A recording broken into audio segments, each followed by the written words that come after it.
Hello, everyone, and welcome to episode 261 of the RRBG podcast. This podcast is a proud member of the Podbelly Network.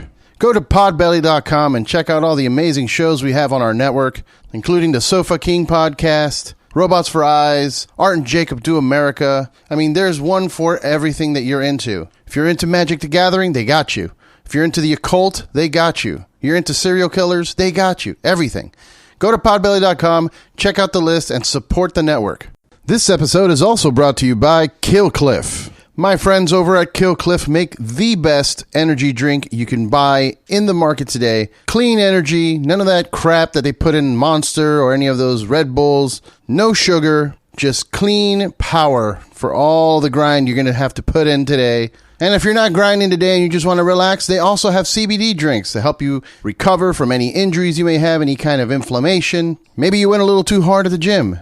CBD drink will get you right back on track. Go to their website, killcliff.com. Check out all their different flavors. My personal favorite Ignite drink is the Cherry Limeade. And in the CBD category, you have to try the Joe Rogan Special. It's the Flaming Joe Pineapple with Jalapeno. It's not that spicy. You just get a little bit of a kick at the end. It's delicious. Go to killcliff.com and tell them that RRBG sent you. This episode is also brought to you by our good friends at Saints Joints. Go to saintsjoints.com to check out all the options that they have. They have these amazing packages with pre-roll joints, which will have pre-rolls from either side of the strain spectrum, either indica or sativa, and they even have multi-strain collections. Pick up one of their amazing Book of Saints. They currently have 2 volumes, volume 2 being a special Halloween edition. It looks like the Necronomicon. It's amazing. They're currently available in Washington and Oregon and will soon be available in California. Go to saintsjoints.com and tell them that RRBG sent you. This episode is also brought to you by our friends at Thunderking Coffee. Thunderking provides organic, air-roasted coffee straight out of Costa Mesa, California. It's seriously some of the best coffee I've ever had. My personal favorite is the Positive Morning Attitude. I order 2 pounds of this almost every 2 weeks because I just can't get enough. But they also have bottled cold brew. They have their special California Christmas peppermint cold brew out right now. You can order it from their website. So go to thunderkingcoffee.com and check it out. Support small, independent businesses, people. In this episode, it's the return of Doc Coyle. Bad Wolves has a new album out called Dear Monsters. We talked a little bit about that. We talked about God Forbid a little bit and what their future plans are going to be. And then we got really deep. We talked a little bit about Doc's mental health through the pandemic and all the things he had to go through with his family. We talked about racial injustice and how the society has been dealing with it. We talked about mental health and how it affects the population in general. It was a really deep conversation. I hope you guys enjoy it. It's always a pleasure having Doc on, and we'll definitely have him back soon. Make sure to follow him at Doc Coyle on all of the things. And if you get a chance, check out our Patreon page. Go to patreon.com/RRBG. Cheers.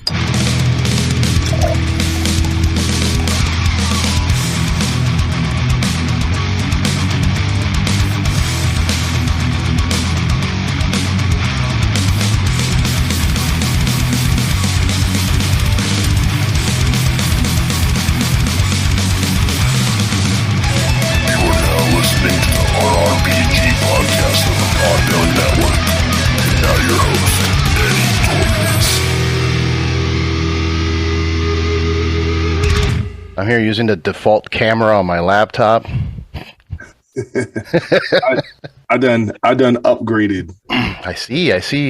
The background is blurry, but you're not. It's perfect. It's that high def shit. Is that 8K? I don't know. I actually don't know. Maybe. Do we need the 8K? Can the human eye even detect 8K? I don't know. I don't think we can, dude. I just upgraded my TV, and I feel like I need new eyes. Like, my eyes aren't good enough for this TV that we got.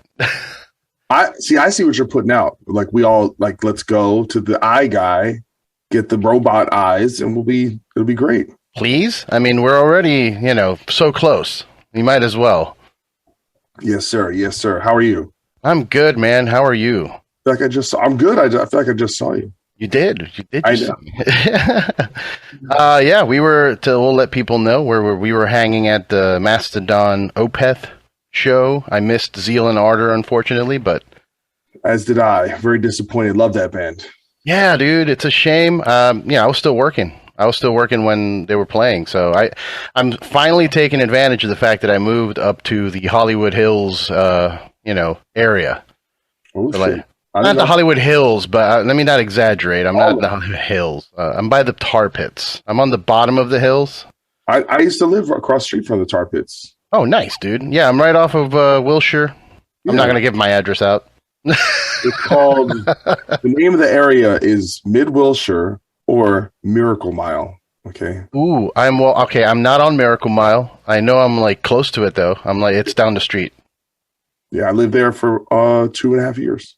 Nice. Yeah, I like it. I mean, definitely from where I was in Long Beach. I know you're in Long Beach now. I know we done swapped roles. Yeah. Yes. Jeez. Yeah, I had to get out of the place I was at though because it was off of Cherry and 7th. That place was just every day the cops were blocking the street. Either somebody died, there's a car accident, I had to call the cops because I saw a dead body. It was a dead homeless guy, and he was blue. And I just look at my wife. I'm like, "Is that dude blue?" She's like, "Yeah, you should call." I'm like, "Yeah, I'm gonna call. I guess." Like, hey, somebody died last night. I guess. Good Lord. Yeah, that's Long Beach. So I needed to get out of there. Also, since the last time you were on the show, a lot has happened. Yeah. Last time you were on the show, we talked a little bit about race, and look at what happened. Did did I do anything? It was all your fault, bro. Listen. Well, it's kind of funny because almost in that time, I feel like I talk less about politics and social issues. In many ways, because I feel like the conversation has just gotten toxic. Like we're talking past each other. Oh yeah. It's just not really productive, and I think they're so locked into their sides. I think people are also less persuadable, and so it's like I'll talk about whatever, but it's kind of funny how I've kind of like, even in like social media, like I try and stay away from it because I don't think it really helps very much. And I don't know. I almost feel like, you know what? I could make the most impassioned argument about just about anything, but will that change any minds? Probably not. People who already agree with me will probably agree with me. People who don't won't either. So what's the point? And we have this inflated sense of like self-importance, right? Oh, I'm going to lay it all out. And all of a sudden, people, I'm going to tell you how it is, bro. Yeah. Let me tell you how it is. It's like, oh my God. Yeah, I'm with you, man. I don't know what's going on. I find myself, you and I are similar in the sense that we keep running into each other at everything because we go to all of the things. Yeah. And I keep getting caught in these conversations at shows or something where people will start, and the second I hear there's certain words that happen in that conversation. Vaccine. Not even. Let's not even say vaccine. Just like, liberal. The second I hear liberal, I'm like, oh. Yeah. I'm leaving the room. and as soon as that conversation starts, I just turn around. I'm like, all right, guys, I'll be back, going to the bathroom, and I just disappear. Yeah, I mean, it's a reflection of where the culture's at, which is pretty much in any silo, there's a demonization. People think that people they disagree with are evil. Yeah, there's no conversations anymore. It's just... if I think you're evil, just based on your ideology, right? Or what kind of sector of the culture you sit in, there is no conversation. There's only violence at that point. And what's the point? Yeah. So. I don't know, man. It's tough. It's tough for people like myself, and I assume you as well. Like, I want to help. You know what I mean? But how? And I think that the podcast and music definitely helps a little bit, but I don't really know what needs to happen in order for the conversations to start up again. Outside of putting out conversations and hopefully people start paying attention. I don't know. Well, it's like I kind of pine for this time before social media. Like it's literally TMI, right? Mm-hmm. Like the truth is, people always had some variance of thoughts or ideas about any any number of subjects, but we just didn't know about it. Like, we didn't talk about it. Like, it's funny, I've been watching Seinfeld on Netflix because it got reissued on there, and there's nothing ever political on Seinfeld. Right? They did literally every season. There's 9 seasons. Every season's like 24 episodes, right? Yeah, and it's so funny. And it's funny because it's the show about nothing, right? Because they can take the most mundane thing and then make a great show about it. But it speaks to like the difference in the way we talk about things. Like I almost feel like it's a failure of imagination now that we feel like we have to talk about politics, about everything. Like, I like talking about it in certain like framings, but it's not everything. Right? Like, you can make a political interpretation of almost anything, but that doesn't have to be necessarily the focus of a conversation around that. Yeah. You know?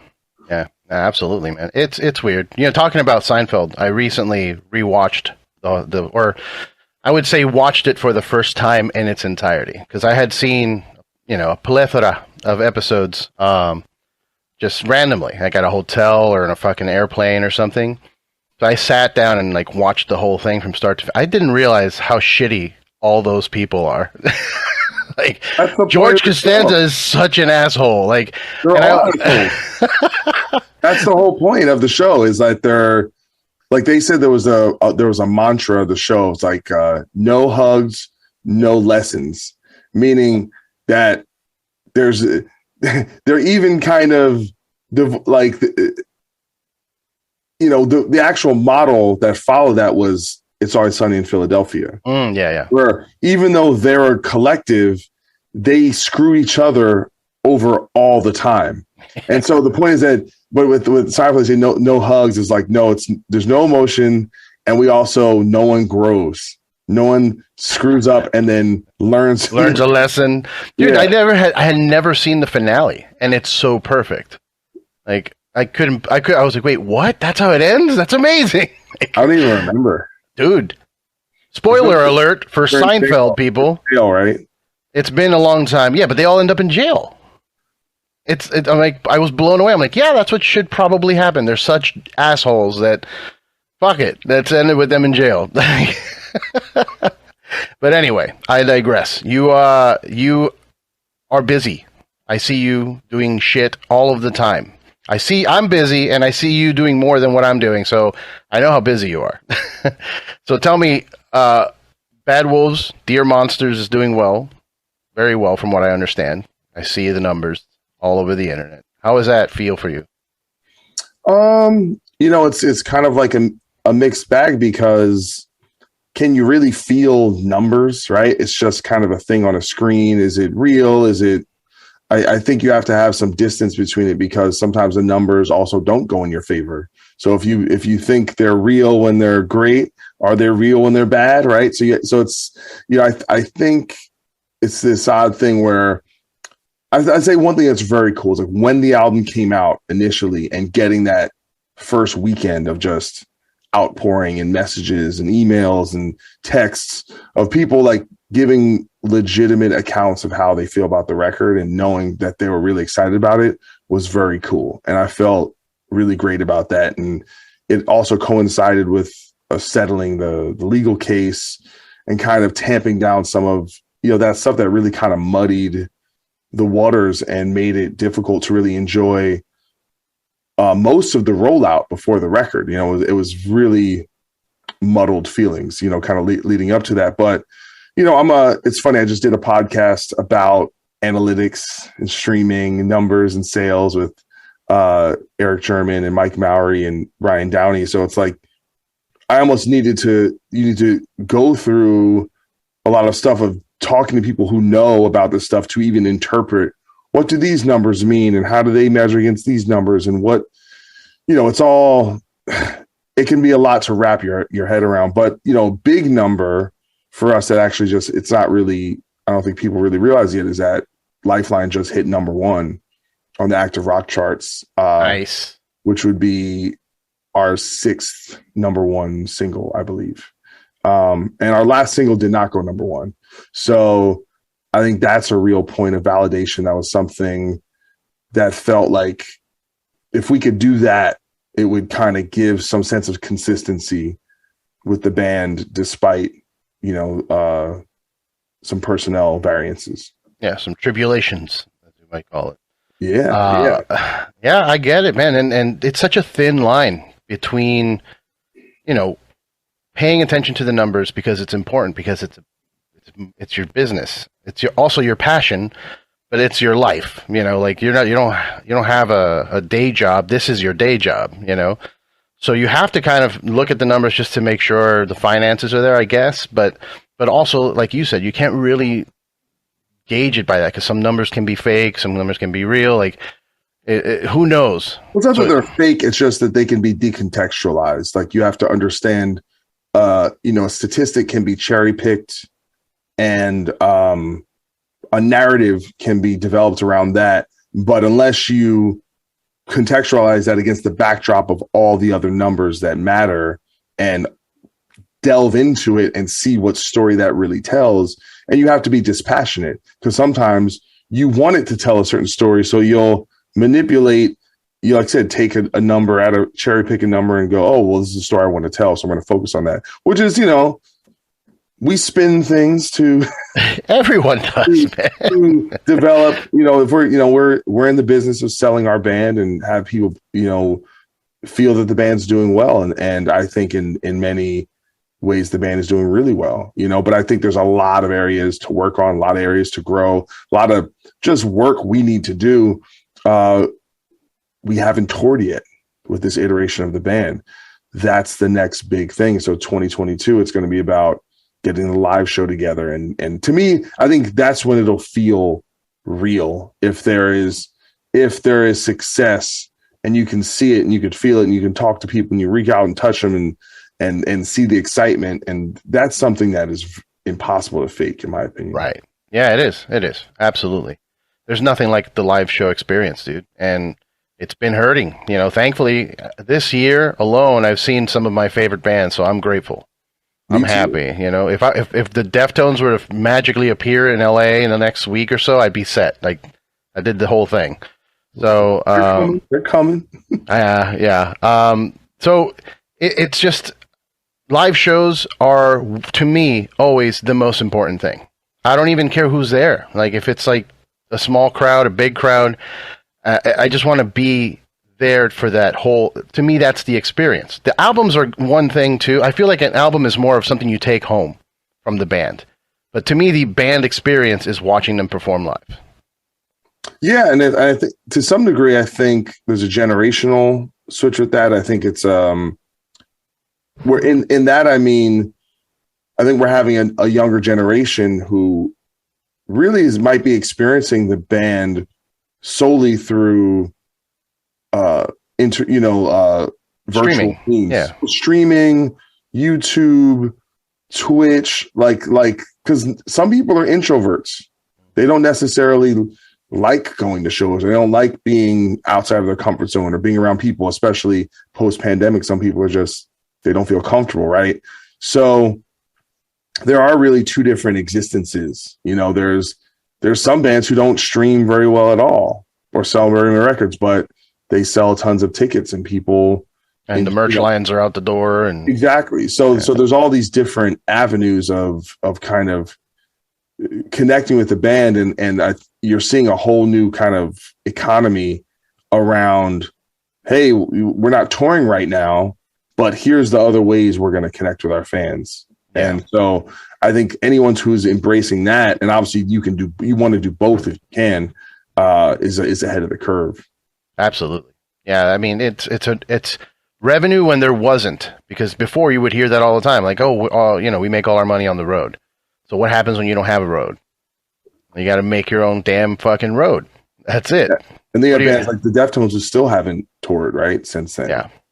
Yeah, but they're selling you boxes of weed. You know what I mean? Did you see that? I did. Dude, I called Dr. Green Thumbs because I was like, I need to get everything that they put out. I have the tequila. I might as well find this box of weed. They wanted $420, which was just how much? $420, really? How much weed? not $420 worth. Okay. Like I love you, Deftones, but nah, I can't do that. Like that's, I did the math. $250 tops. I would have paid $250. Okay. But you're dropping like $200 on packaging, on just the fact that it has a white pony on it.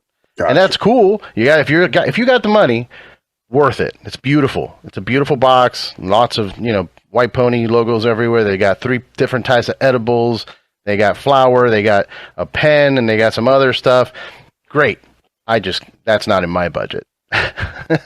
Not like a vinyl. Like I can keep that vinyl forever. I mean, eventually you smoke the weed. There's no weed left, Right. If it came with something like an album or something, yeah, I think it would be worth it for sure.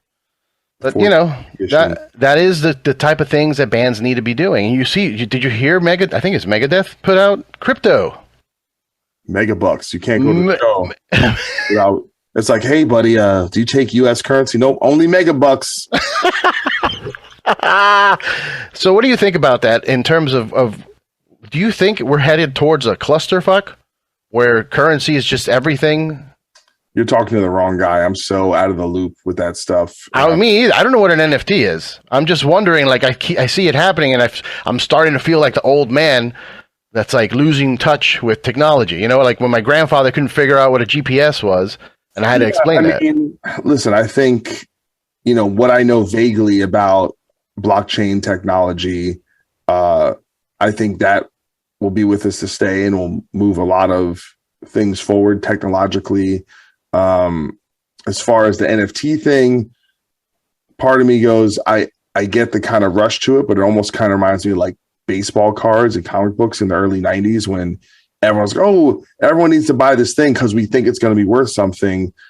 But I don't know enough about these things to know if that's true, but I'm sure in some capacity the technology will persist, and cryptocurrency, I'm sure, will be with us to stay in some form. Like I said, I'm definitely not educated enough on the subject to really give, I think, any valuable information. Oh yeah, I have no. And my friends call me up like, "Yo, you got any Shiba coins?" I'm like, what? And then like he explained it to me. I'm like, I'll do it. And then I bought like 2 million Shiba coins, and just because it was like $7 I was like, I can, if I lose $7, I'm not mad. No, you know what I mean?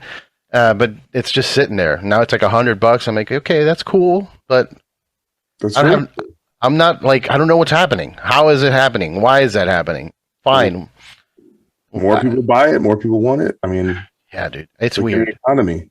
It's weird. I feel like eventually, like what Megadeth is doing, it's just everyone's just going to have their own currency, and you would have to go to like a booth, like an arcade, turn your dollar into 4 tokens in order for you to play the games in my shop. You know what I mean? I doubt that. I think what technology has actually proven that over time, markets consolidate. Right, so there's one Amazon, there's one Best Buy, there's one Ticketmaster, like things actually tend to monopolize, not spread out. So I don't know if that'll be like every band will have their own crypto. Well, I don't know about Ticketmaster. There's a plenty of side ticket places. Like guess what? You know who never went away? Ticketmaster. That's true. I still don't know what they do besides have a website, motherfucker. What do you do? They print out tickets for you to take home and put them in a Ziploc bag, and then 20 years from now go, holy shit, remember this show? Okay, but if why can't the venue do that? Yeah, they could. But then the venue would have to care about the bands that are playing. Why wouldn't the venue care about the bands that are playing? Keeping the lights on doesn't really make a lot of sense. I'm just saying they found out to be some of the biggest businesses ever. People found out a way to be a middleman. Mm-hmm. And once you're a middleman, you go, well, I'm not going to give that up. So I'll just find a way to keep being the middleman. But I don't know what they really do. They do the connection. They connect the dots, bro. That's what I do. I mean, that's who I am, right? No, it's like that scene. And you know what they are? Ticketmaster is that dude in Office Space. He goes, so what do you do here? Well, I take the orders and then I bring them to the engineers. And he goes, wait a second. So you actually take the orders? Well, no, my secretary does that. You physically bring the orders from your secretary to the engineers? Sometimes. What would you say you do here? I'm a people person. Like, yeah, that's me though, bro. To a fault. That's my character. That's how I've done everything. That's how I met my band in Florida, fucking years ago. It was just, I don't know. Come to my house. I'll have a party. You can meet these people and have this band, and then you guys can like, I connect the dots. I don't know. So, okay. Talk to me a little bit about, God forbid, I mentioned Florida. It's Florida. It just hit me. I'm like, I need to talk a little bit about this. I've seen some murmurings. What can you tell me about, God forbid, doing stuff? Yeah, there have been murmurings and odd phrasing there. Yeah, I mean, there's definitely some interest, and we've definitely had some talks and some emails, and it's just a matter of timing. We have several members in different states, families, jobs, a lot more complexities to it than in the old days. And especially with me, with Bad Wolves launching an album, having a lot of uncertainty around the talks, because, we kind of going back, I don't even know, like 5 months or something. And things being in flux, I have to really make sure I know what Bad Wolves is doing before I can plan around that. So yeah, everyone's kind of waiting on me right now, unfortunately, but it'll all work out. I think everything happens in due time, and I'd rather do it correctly than rush it. Absolutely. So we'll see. It'd be fun. I think in many ways the environment is probably more welcoming, I think, to a band like God Forbid now than at the time we disbanded. And you just got to go. You got to try some things, and it should just be fun, And if it's not, I don't think you should do things like this for the money. Not that I don't think we make that much money, but I think we should do it because it's fun and we enjoy each other's company, and that people want to see it. That's the main thing. If there's an audience for it and people appreciate it, then yeah, let's try and do it. We'll see. But definitely a lot of things have to be laid out first logistically, to make it happen. Yeah, that makes sense. I mean, you got to do it, like you said, for the passion. And Bad Wolves is passion, but also that's the moneymaker right now, And if it takes priority, if they drop a tour on you out of nowhere, you got to be ready to take it and then plan accordingly to, Well, I mean, thankfully, it's not going to be a situation like that where tours are come out of nowhere. Things will be planned, but it's still, we're dealing with more extended timelines, and it's just have to be very strategic. And I'd rather have I'm doing something 8 months from now and have it worked out so you can kind of meticulously get everything together, because it's a lot. I mean, when a band hasn't played together and damn near 10 years, there's a lot of work that has to lead into making all that machinery well oiled again. Yeah. A lot of WD-40 is needed. That's right. Machinery and our knees. Yeah, dude. And necks. It's so nuts seeing. I feel like there is a resurgence of stuff from when I was younger. That's coming back. Bands are coming back.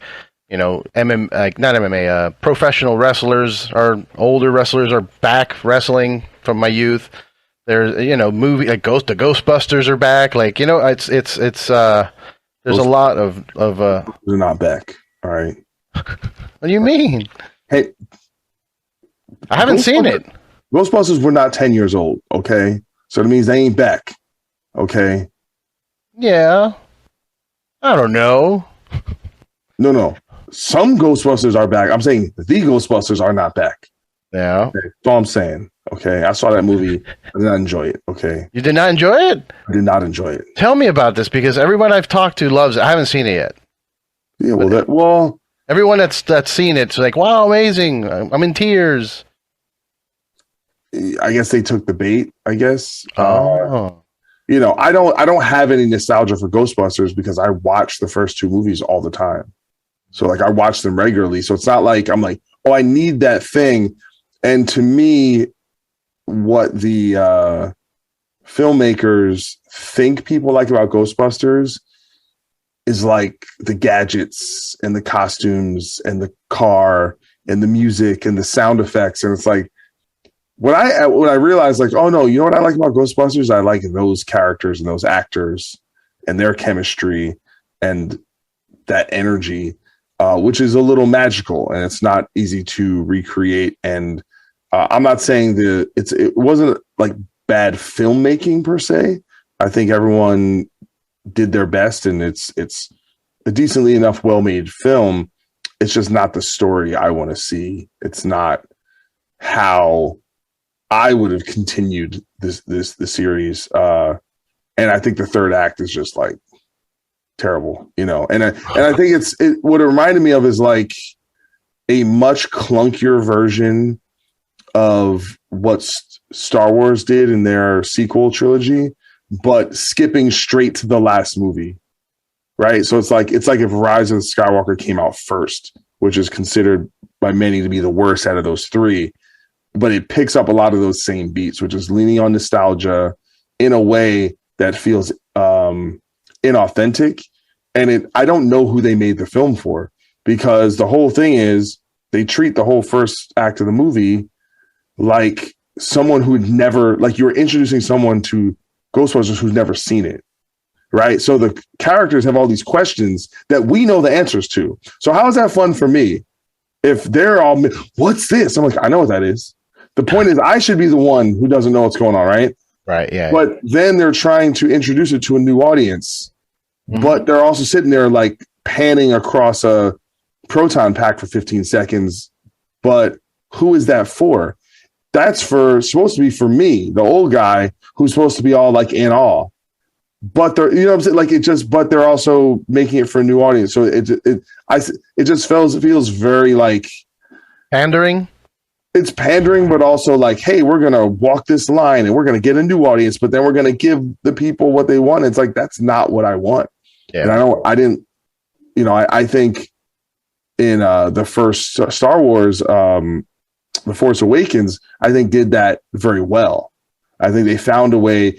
And I think it's completely different, though. Whereas I do think the things that make Star Wars special is the music and the sets and the vibe and the sound. Like, I think we love the Star Wars world.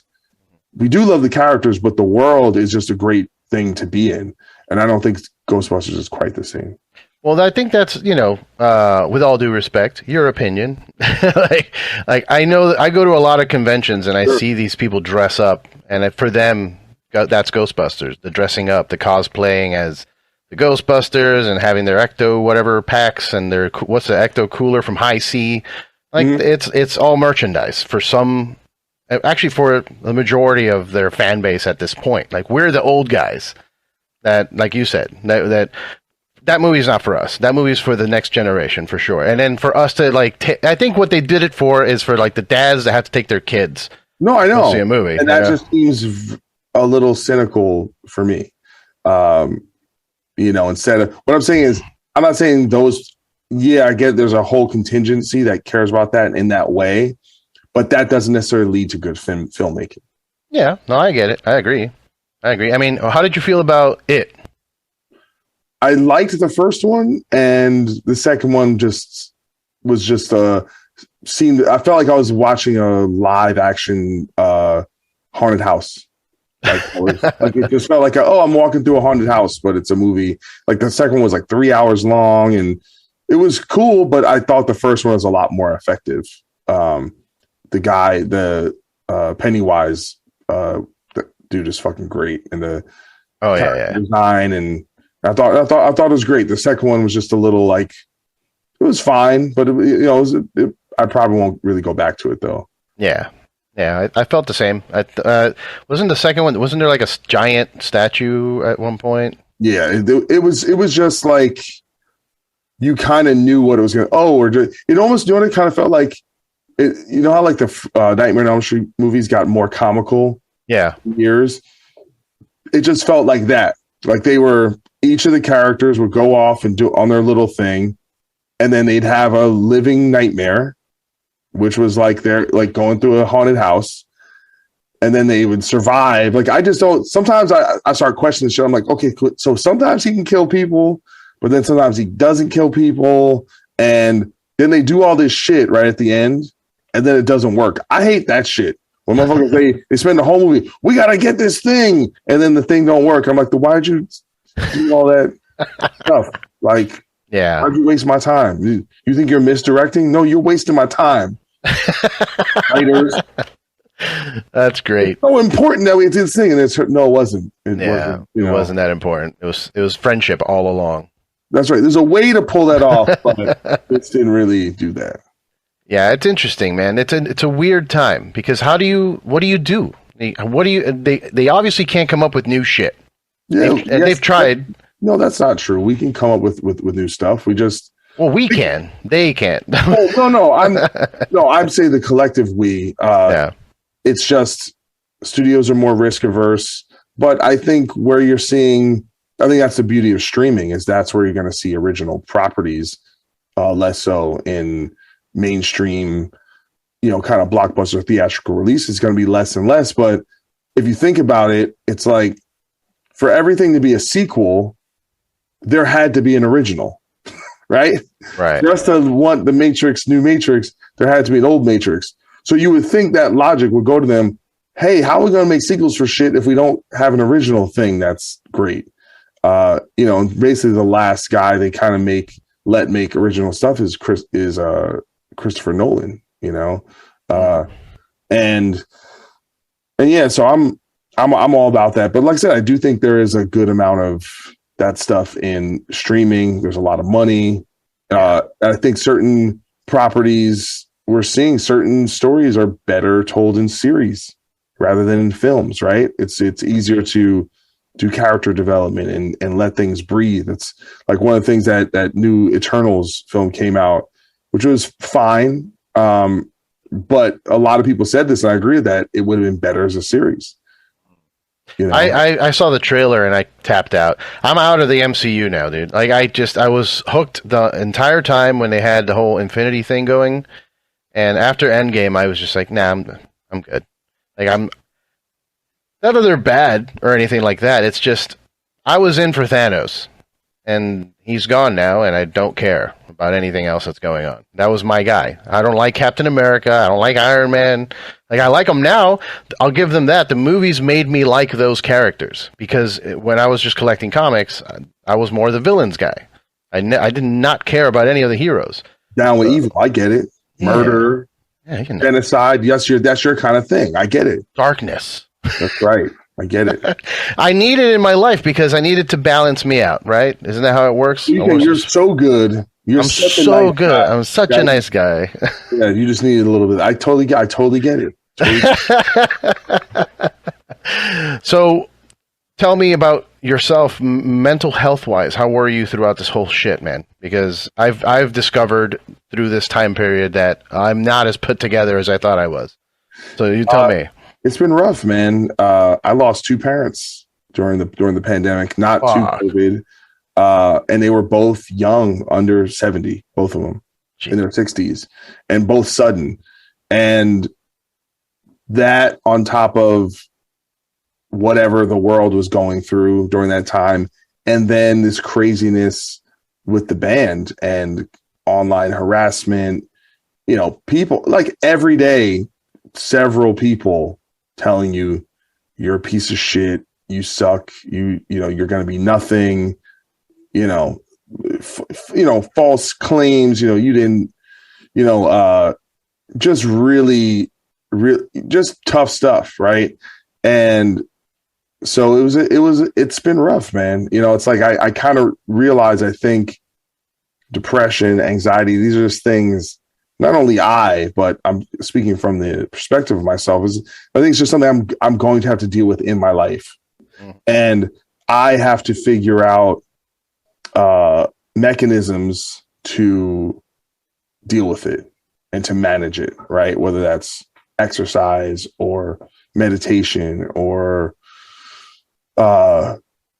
just confronting things head on, right? And not sweeping them under the rug, So yeah, it's been difficult, you know, and I think there's a lot of moments, especially going through what we're going through, where you question yourself. You go, okay, you know, because I think the thing about someone harassing you or telling you you're a failure or you're going to be a failure, part of you goes, well, are they right? Like, do I suck? Am I not good? And so you have that little questioning mind already there. But when someone gives kind of support to that, it makes you question yourself more, you know? So I've had a lot of periods where it's like you kind of lose your mojo, so to speak.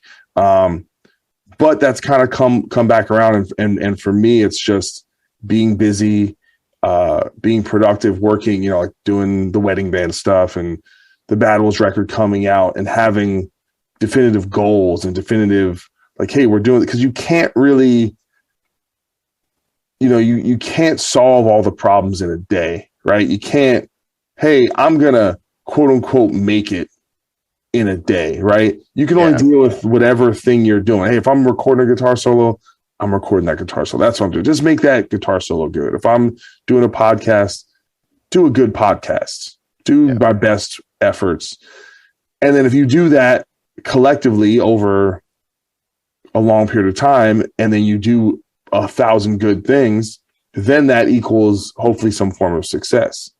So, you know, just, you know, getting outside of my head, being focused, trying to do the right things, and just trying to be develop the right kind of positivity, you know, because there's definitely delusional positivity, right? That doesn't see the signs of, hey, we need to work on this. Hey, maybe this isn't the best scenario, and where you're, well, everything's great, right? The ship is sinking, but everything, right? You know, so trying to have a nice balance between that. Like when some things are bad and you're depressed or whatever, sometimes it's okay to just, hey, things are bad right now.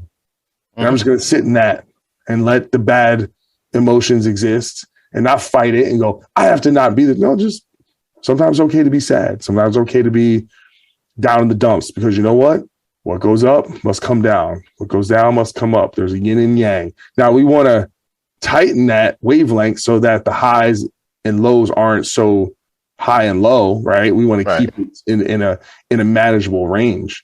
But you know, it's something that I'm constantly working on, and it's very difficult in the age of social media, because I think there's expectations, especially when you're launching an album or you're having this thing where people, hey, are they doing well? Where you want to project success, you want to project strength, you want to project, right, everything's great. And I think that can be a hindrance of kind of feeling the need to perform something that's inauthentic. Right. Yeah, no, I hear you. That makes sense. That makes sense to me. And the way I see it too, I mean, the way you were describing it is perfect. The up and down, the freak. I always see life as that. We're tuned in right now to a specific frequency of sound that materializes us. That's what science has told us, right? So that's the goal. Getting everything to that one frequency so that everything is, so you can hear the radio station clearly. And all of the shit that's happening, all the social media is what's making us, you know, not be focused. It's just going up and down, up and down, up and down. You're getting these shots of dopamine every time that somebody likes your thing or comments on your thing or whatever it is, you know, and people need to take time away from the social media and you know, give themselves a break to kind of balance it out. That's the only other way. And, you know, I believe that people like yourself that are, I'm just going to call you rock star. You're a fucking rock star. Most people that become rock stars come from some kind of adversity like that, where you grew up with people telling you you're not going to be good enough to do anything else. You know, what are you playing guitar for? That's for losers. It's one or another, but you were younger. And when we were younger, we used it as fuel. That's kind of what drove, you know, your passion. Like, fuck you. Yeah, I'm going to make music. You know what I mean? That's the punk rock mentality. And I think it can, you know, it just once you do it and you succeed at it, we forget that is still there. That adversity is still there. You got to keep telling them, fuck you. You can't just be like, oh, well, maybe do I suck? But then, like you said, there's that balance of that little line of, is it delusional? Am I stupid? Am I not? What's going on? So it's a tough thing, man. I think people should really, and I know that it seems that way now. I feel that people are now more conscious of mental health. Yeah, I mean, listen, and the other thing I didn't really talk about as much as I think the detriment of people being plugged in because of lockdowns or not working, or office structures changing where people working remotely, and people, and everything was happening in the political social climate with George Floyd and riots and the election, and there's no toilet paper in the stores, and it created all of this collective anxiety where people are fearful of something, whether they're fearful of getting sick, or they're fearful of a rioter coming, or they're whatever thing that people honed in on. I think we're worse for the wear collectively. Like I think people have a funhouse mirror version of reality because they've gotten further into their bubble, and they're listening to more people who engage in hyperbole and demonization.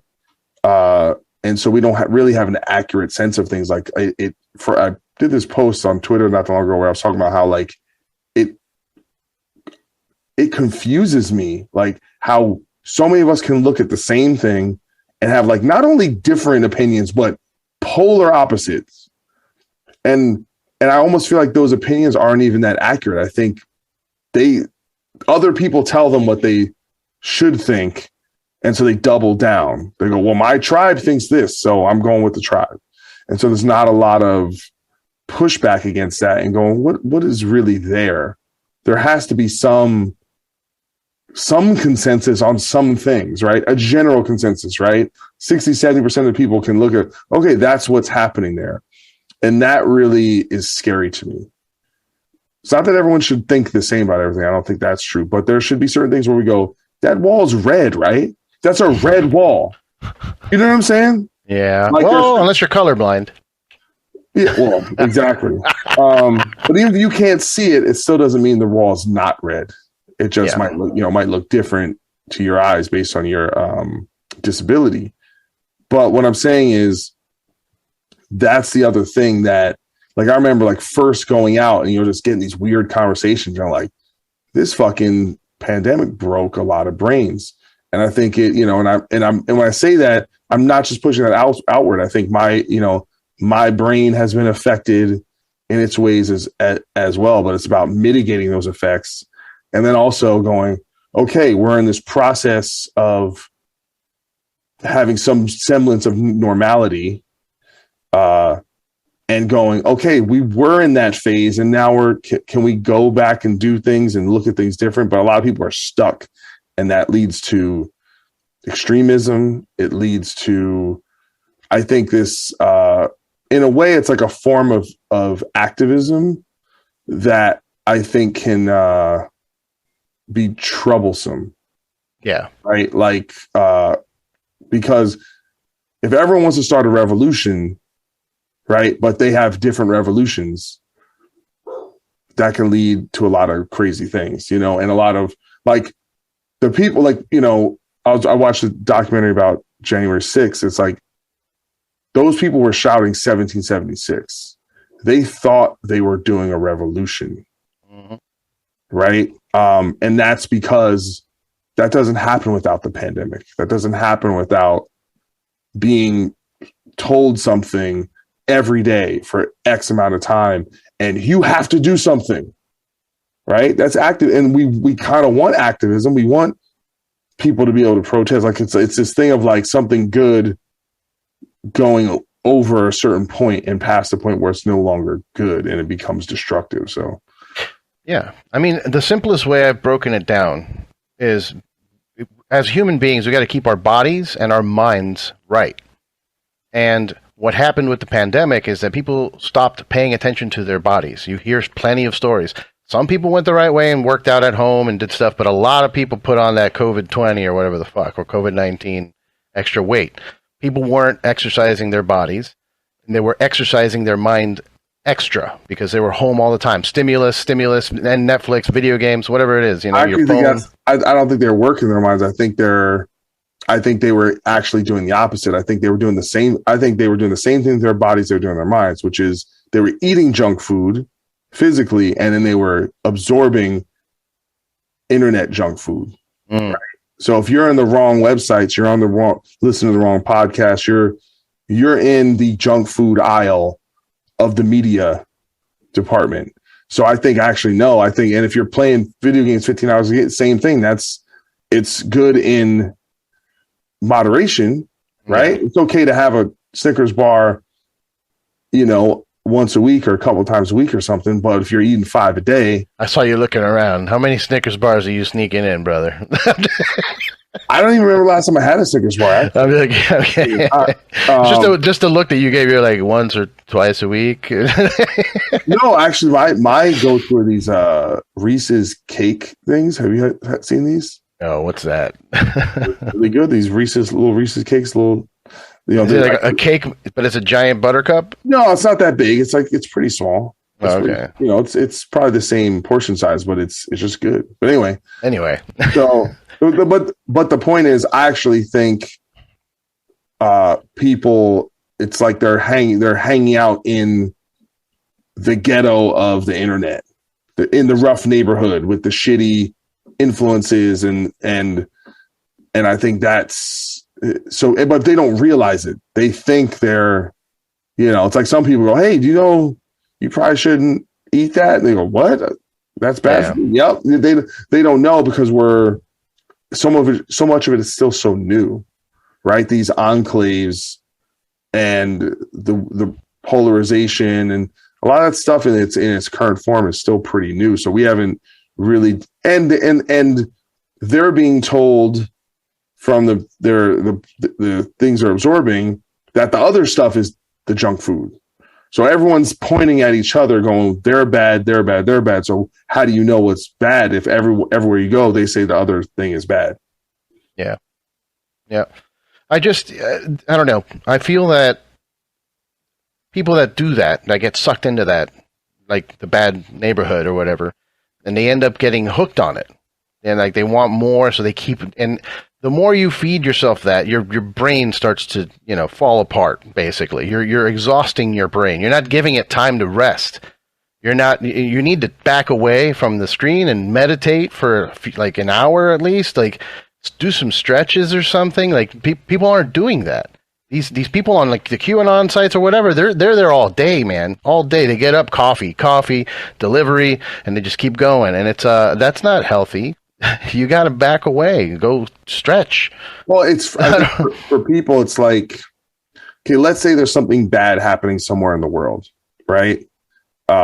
Through most of human history, you wouldn't even known about this stuff, right?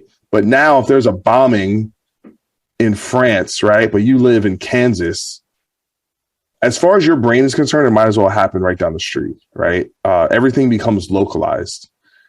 And essentially, people don't have the mechanism to process that. And so these media, like when I say media, the problem is when most people say media, you know what they mean?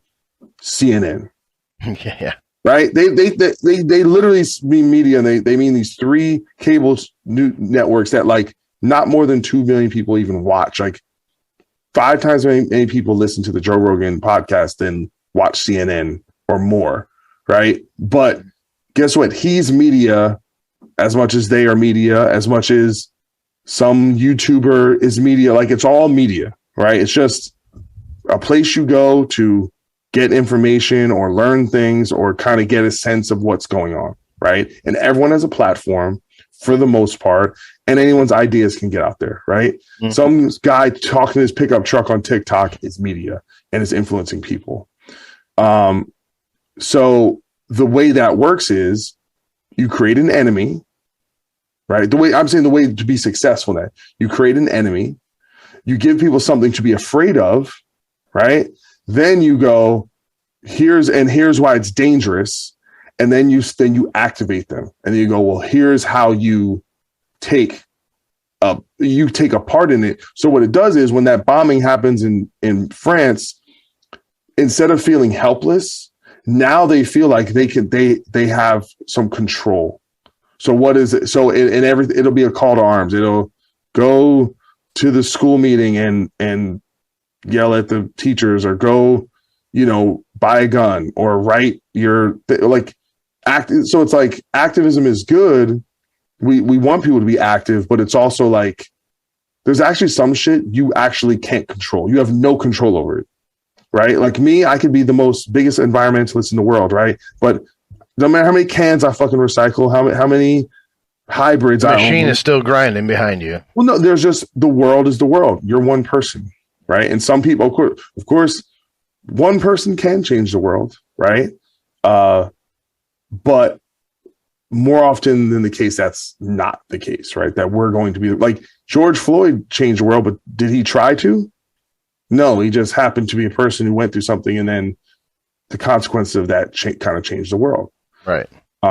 Which is incredible. It's kind of like a butterfly effect moment. So people want some kind of control. And when they feel like they have no control, that really bothers them. So if you want to do well in media, give them something to be afraid of, tell them what they can do, and just keep them angry. Keep them fucking pissed off. Keep them pissed off and scared. Here's what to be afraid of. Here's what you should be angry about. And that gets your fucking adrenaline up. And then, like QAnon, part of the reason why that was so effective is it activates them to go out there and be like, it's like they're in a scavenger hunt. Yeah, every day it's like a crossword puzzle. You got to go figure it's a game. You're like the protagonist in your own story. You get to go out and you can be an active player, right? Oh, I'm gonna, that's why those. And so if you have no problem basically lying to people for a living and manipulating them, you can do it. And it's not one side. Everyone does it because it works. Yeah. Yeah.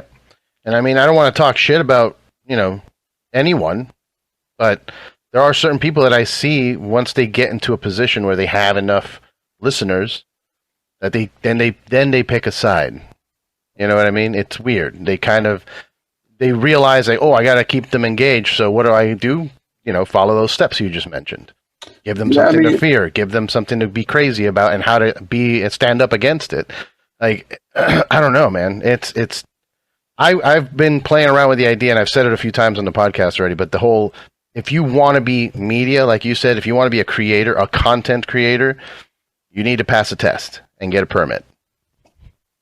I don't know about all that. I think you can have access to you can watch the internet, everything that's on it. But if you're going to put stuff on it, you need to have some kind of control of, like, you can't have people putting out, ridiculous shit on the internet. But I think that's the responsibility of if YouTube is the kind of the marketplace, or they're the regulator of YouTube, then it's their job to monitor and have standards and practices and things that fall in certain lines.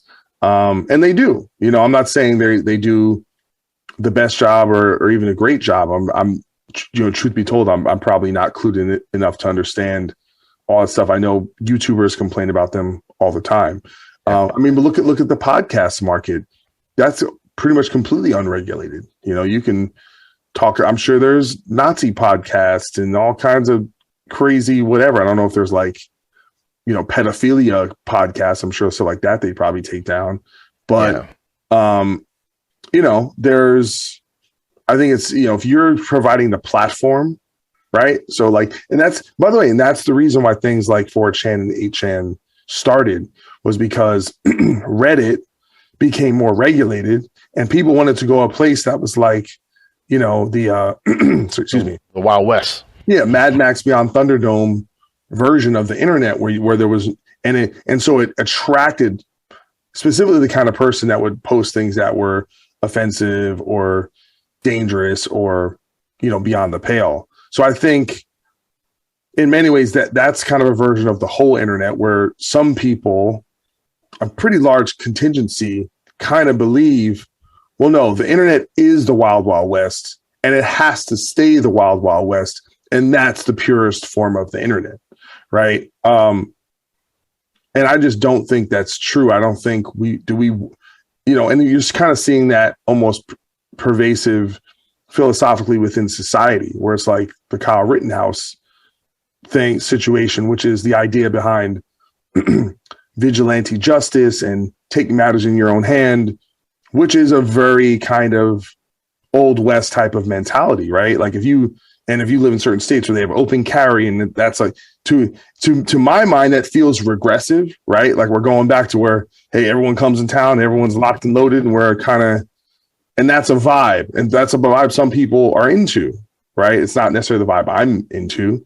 But whether people want the Wild Wild West in the real world and also want it in digital spaces, it's all, it is a difference of philosophy. And I think we can have the debate, right? I don't think it has to be like cut and dry or doctrinaire and say, I have all the answers. I think there is some of these things, it is a fine balance, right? Where you want freedom and you want freedom of expression and you want freedom of speech, but you also go, these are also great power in these tools, and how and that power used irresponsibly can cause a lot of harm. And how do we figure out how to just be responsible with the power?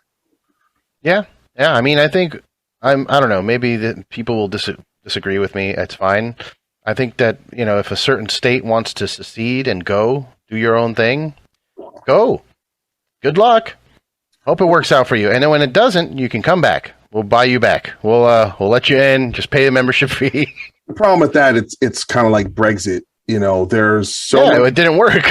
Well, but there's so much involved. At least the UK was their own country for hundreds and hundreds of years before they joined the EU. So there's at least a precedent. But we're so interdependent, and there's all these benefits. I think the benefits overwhelmingly favor the negatives. It's I always find the secessionists are usually like the self-proclaimed patriots. I love America so much, I want to leave. That's right. You love it or leave it. I'm like, you literally are trying to leave it. Oh my God. Yeah. I don't know, man. I hear like shit from Texas. They're like, oh, you can walk around with your gun out without a permit, just out like cowboys, like the holsters. Well, that's what I'm saying. I think some people, certain cultures and certain people, that's the environment they want to be in. It's not a necessary environment I want to be in. And I think that is the beauty kind of the country of having, if I want this kind of lifestyle, I can go to this state, and that's more fits how I want to live. And if I want a different lifestyle, go to this state. And I think that's kind of cool about the U.S. We just got to keep, have a meeting and like agree on certain things. Like, just try not to, do whatever you want over there. Just don't come over here and kill or do things. You know what I mean? Like, stay over there. You want to have your Wild West, and fucking stay there. Don't go exploring. You know what I'm saying? Well, it's there. I think there are laws against that. I don't think you're allowed to bring guns over state lines and things that are unreal. Yeah, you can get in trouble for that. Really? Because I thought someone recently didn't get in trouble for that. Well, no, because apparently the judge made a decision that they weren't gonna include that, which I don't understand why or what the ramification. Like, I don't know the nitty gritty details of that, but it was stricken basically from they just, I don't know if they dropped that charge, or I don't know the reasoning behind that. That sounds fishy to me, bro. That's all. Well, I don't want to give a stance. I'm just like, I don't know. That sounds fishy to me. It was something to do with the type of weapon. I think because I guess if it's a certain kind of hunting rifle, it doesn't fall under certain regulations, and it might be a little more technical. So I don't, like I said, I go out of my way to not talk about things I'm not an expert on. I didn't follow the trial closely. Neither did I. No, I really don't. It's from the outside, it just smells stinky. I don't like it. Yeah, I mean, listen, again, very, surface level, but, New York Times has a podcast called The Daily. I listened to their episode on it. And there's, it's interesting, like listening to that. Cause like I said, I didn't really care about the case very much. I didn't think it really mattered that much. Ultimately, I think it's one instance.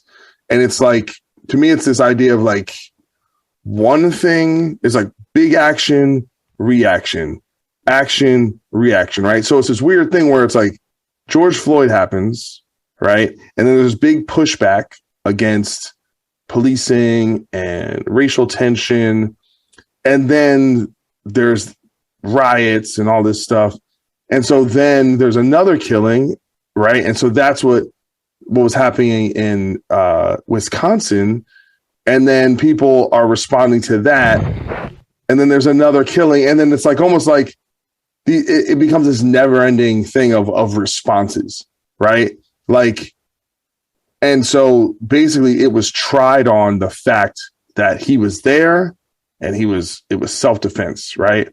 It doesn't take into the context of like, well, should he have even been there? Why is he there?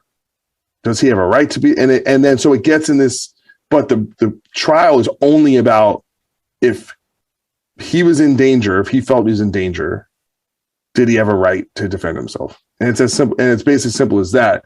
So so the other broad questions of like, well, why are you there? You're 17 years old. Keep your monkey ass at home. And it's the idea, like certain things of like, in my opinion, of how guns in the wrong hands create more violence is the fact that, so because he had a gun, he's worried about, well, if this guy beats me up and takes my gun, now he can kill me. But if you didn't have the gun, he couldn't take it from you to kill you. Yeah. So it completely elevates the situation that if Kyle Rittenhouse is out there and he was supposedly doing first aid, right? Which I've never seen a fucking, AMT with a gun. But, once it escalates the situation, right? So it's all about our relationship with firearms and our philosophies, but it's the idea, well, these things keep us safe. Theoretically, in certain scenarios, yes. But this is an instance where if there was no gun, probably no one dies.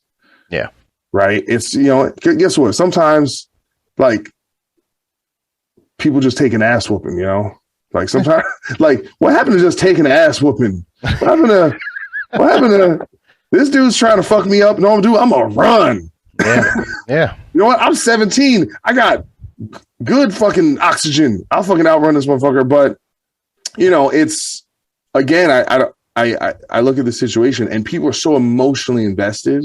I don't think they can really see things clearly and not feel tribal and not take a side and go, well, why my team is with this, so I'm, no matter what, I'm gonna think this. And I think it's like, I heard the kid talk. I don't think he's a bad kid. He seems bright.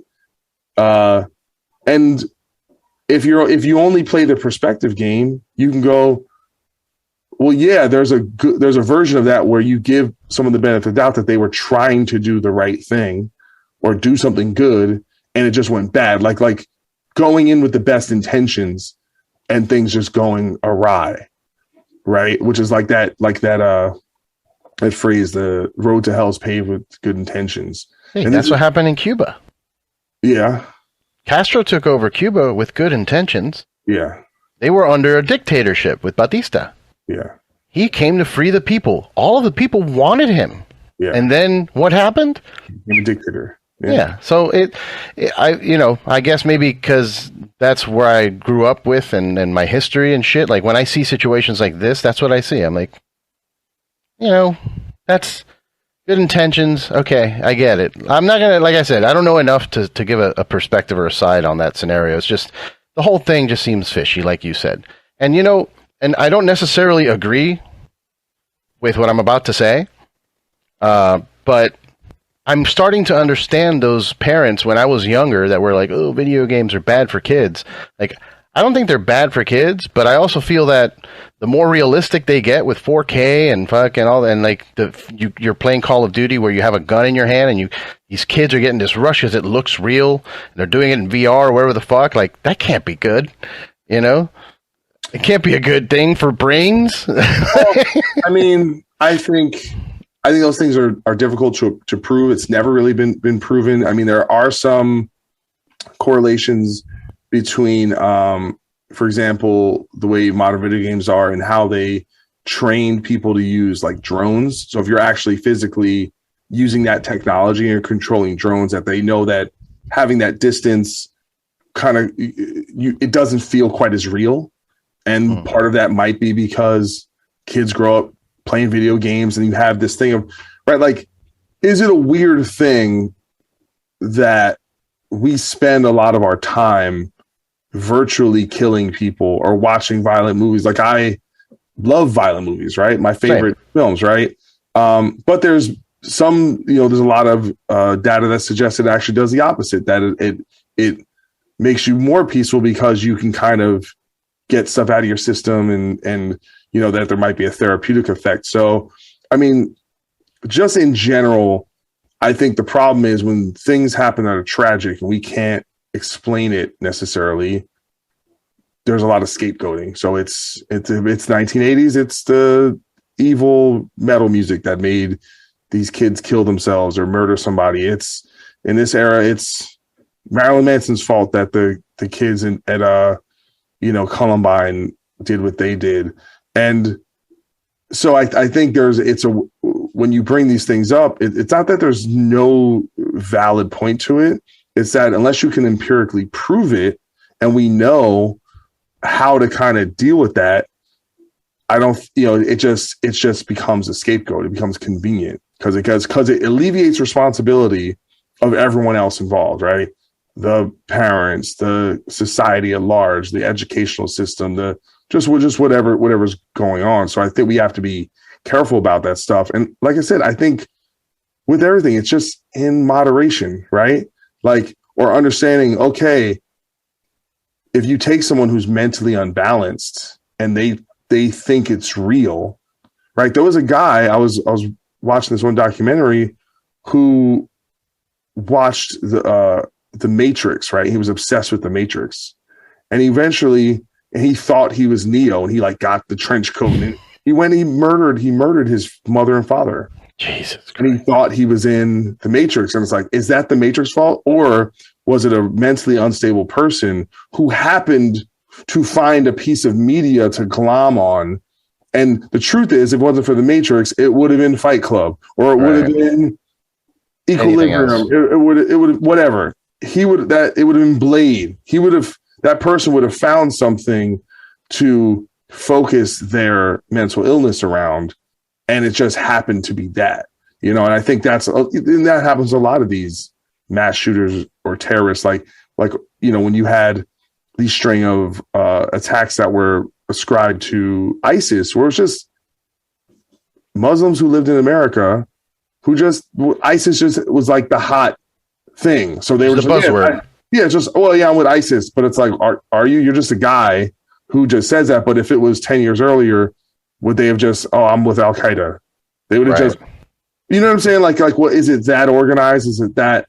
I don't think so. I think, or sometimes there's a crazy person will like try and will do a killing, and they're a Bernie supporter, they're a Trump supporter, and I'm like, does it really matter? They were not well. Yeah, it's just.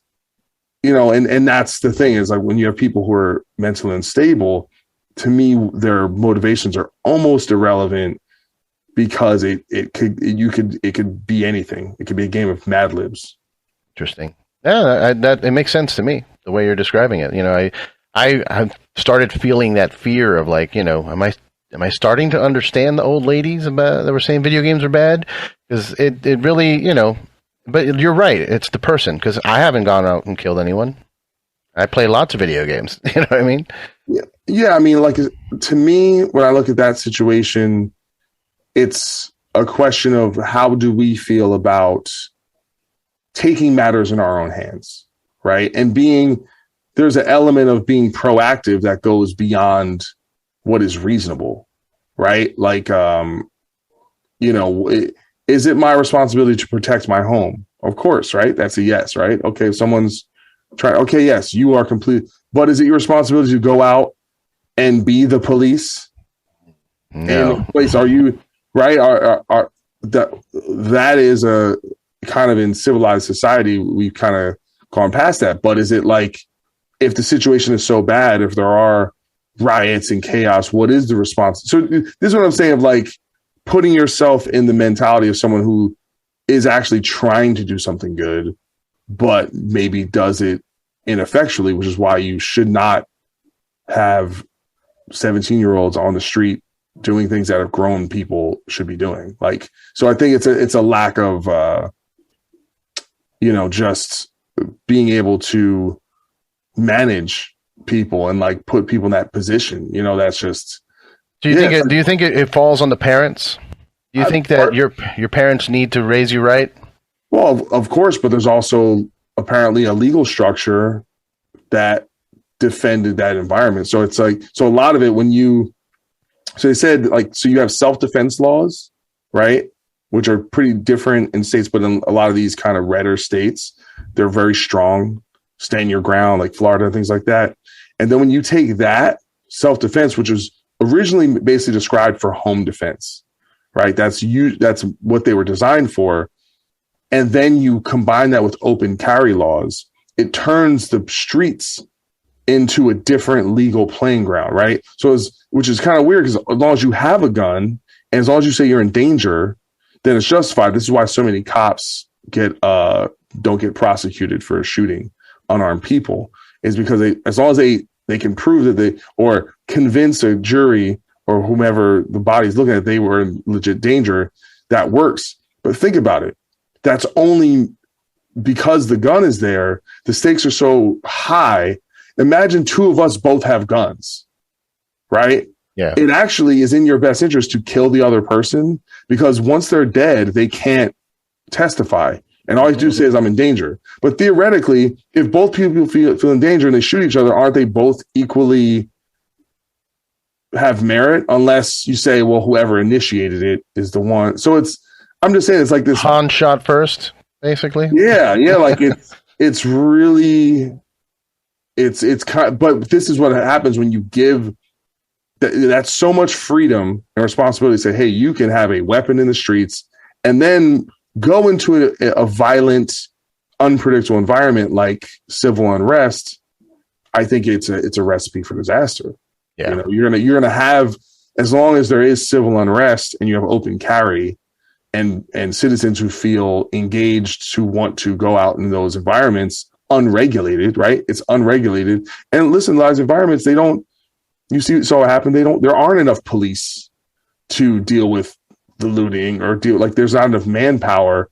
And so then people feel activated in in some cases, like if it's your store, your house, you're going to want to defend it. And that's reasonable, Yeah. So there's, like I said, I think a lot of people responding emotionally, not giving the benefit of the doubt or giving too much benefit of the doubt. Right. So, we all kind of got to figure out how to look at these things. But like I said, I actually personally don't even think the case is that important, in my opinion. But people will make it important, but it's not, that ain't affecting my day. Yeah. Generally. But it's just tough to talk about, I think, for a lot of people. Absolutely.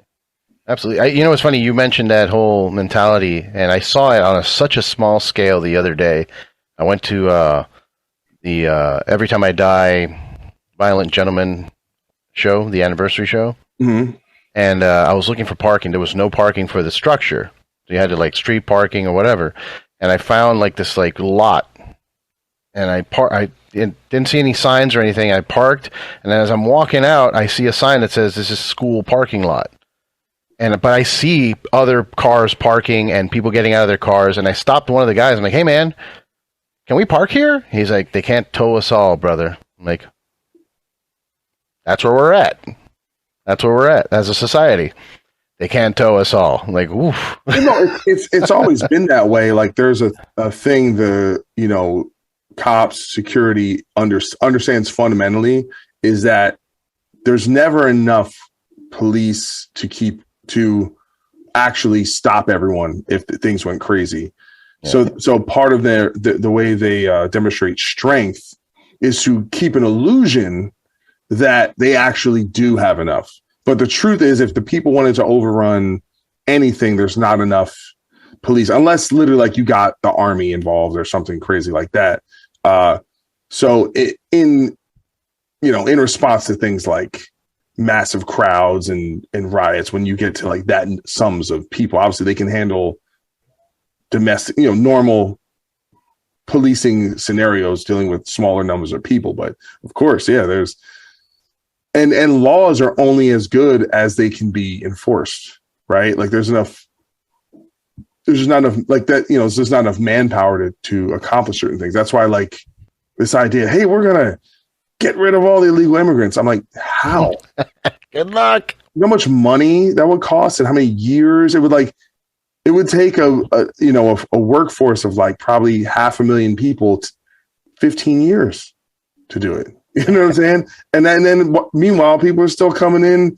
It'd be like a fucking like, you know what I'm saying? It's like an impossible problem. So even if you 100% wish that would happen, I'm not saying you or I do, but I'm just saying if someone wanted that, there's no logistical way to actually perform it.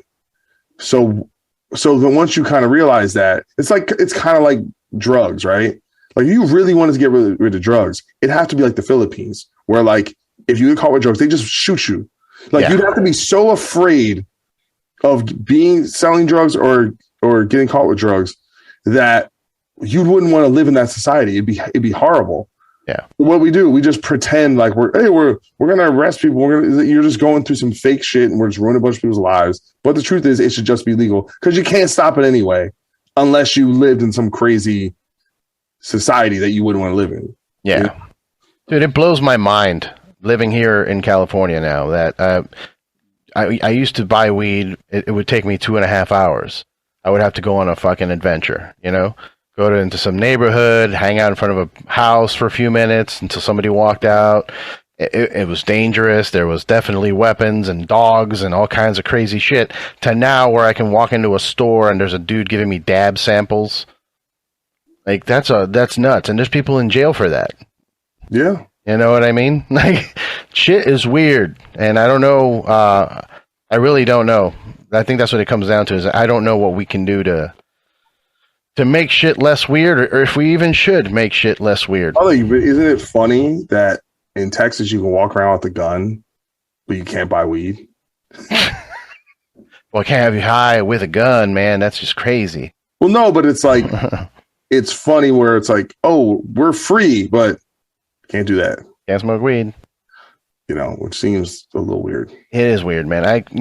God bless everyone that went to Texas. Best of luck to you guys, all the comedians that left the store and went over to Austin. I'm happy for you. I'm glad you're happy, but you couldn't pay me enough money to move to Austin, Texas right now. I like Austin. I like Texas. I like visiting. Awesome time to hang out, but live?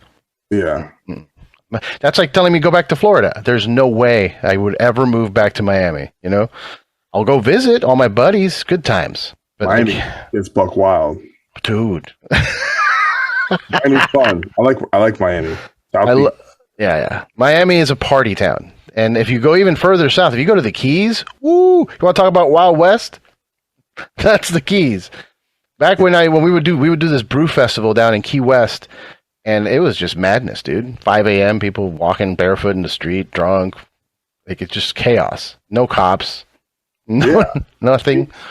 You gotta love that. I feel like every time I watch, there's so many like documentaries like Cocaine Cowboys, just like Miami, right? And I was watching this one about the kind of quack doctor dude, fake doctor who got all the baseball players steroids. Oh yeah. That was all Miami craziness. I was watching this one, thing about this crazy con artist dude who was all Miami. I'm like, dude, it's kind of the wild, wild west down there in general. There's just no, it's like the place for con artists and drug dealers and just weirdos, because you can kind of get away with everything. Yeah, dude, I used to get prescription medication all the time. Yeah. Plan B, whenever I'd fuck up, I was walk into the pharmacy. Hey, I would like some of that Plan B stuff, and boop, here you go, $60. No prescriptions, No, same thing with the opiate epidemic is that people literally would drive down there because there was no regulation. You could just go to some like just piece of shit fucking clinic and they'll just like there's a line out the door. Yeah. You know? It's shitty pharmacies in Little Havana and 60th Avenue and 8th Street. I can give you addresses. They have to just walk right in. Whatever you need. Hey, I need antibiotics. They're like, did your doctor say you need antibiotics? Nah. Well, I have a bad tooth. I'm totally like, okay. I'm totally fine with that. You can do that in like Europe and stuff. You know, you don't like why should we really need is anyone getting high off antibiotics? No. But there's other drugs that you get same way. Valiums, you can get whatever you want. Basically whatever you want. As long as you walk in with enough confidence, they just give it to you. Yeah, I need 60 Valiums. I ran out. I'm like, okay. And they just give you a bottle of it. It's like, fuck. Are you sure you need this? Don't I look like I need it? I need it. I definitely need it. It's but you know, it's fun. I had a blast. I'll tell you that. I had a blast living down there for so long. A lot of things I regret.